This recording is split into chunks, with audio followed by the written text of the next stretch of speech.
Bismillahirrahmanirrahim. Alhamdulillahi Rabbil Alamin. Wassalatu wassalamu ala Rasulillah wa ba'd. Assalamualaikum warahmatullahi wabarakatuh. Ngayon mga kapatid, magbibigay lamang tayo ng konting kaalaman kaugnay po sa mga bagay na ipinagbabawal pong gawin sa mga libingan sa atin sa Islam. Unang-una po sabi ng Propeta sallallahu alaihi wasallam, naha an yujassa, o naisalisin ng Propeta sallallahu alaihi wasallam, naha an yujassas al-qabr wa an yuk'ada alayhi wa an yubna alayhi wa fi lafdin wa an yuktaba alayhi. So ipinagbawal ng Propeta sallallahu alaihi wasallam na pagandahin ng libingan, itatiles mo, pagagandahin mo, isisiminto mo. So ipinagbawal ng Propeta sallallahu alaihi wasallam. Pangalawa, ipinagbawal yung upuan ang libingan dahil ang pag-upo sa libingan mas mainam. Sabi ng Propeta sallallahu alaihi wasallam na ang inupuan mo ay bato na nag-aapoy, pagkatapos ay didikit sa suot mo hanggat sa aabot ito sa iyong balat.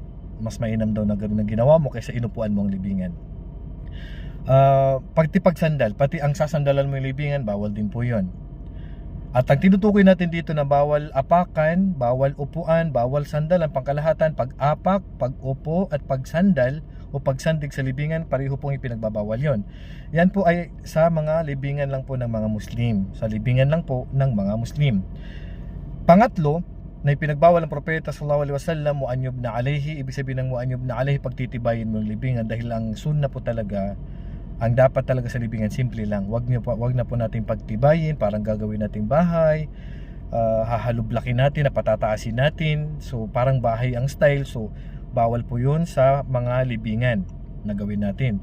At pang-apat po, yuktaba alayhi, bawal din pong sulatan natin ang libingan. Susulatan mo kung kailan namatay, sino yung namatay, o ano mga isusulat niyo po sa libingan, bawal din po yung iwasan po natin.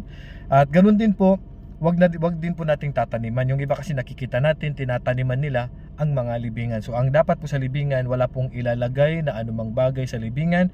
Kailangan malinis po ang libingan. So kung lalagyan natin ng tanda, siguro katulad po sa ipakita natin sa ibang video, lalagyan natin ng tawag dyan, harang sa pagitan niya. Halimbawa mayroong halublak dun sa dulo at saka sa dulo, para malaman na yan po ay palatandaan po na yan po ay libingan.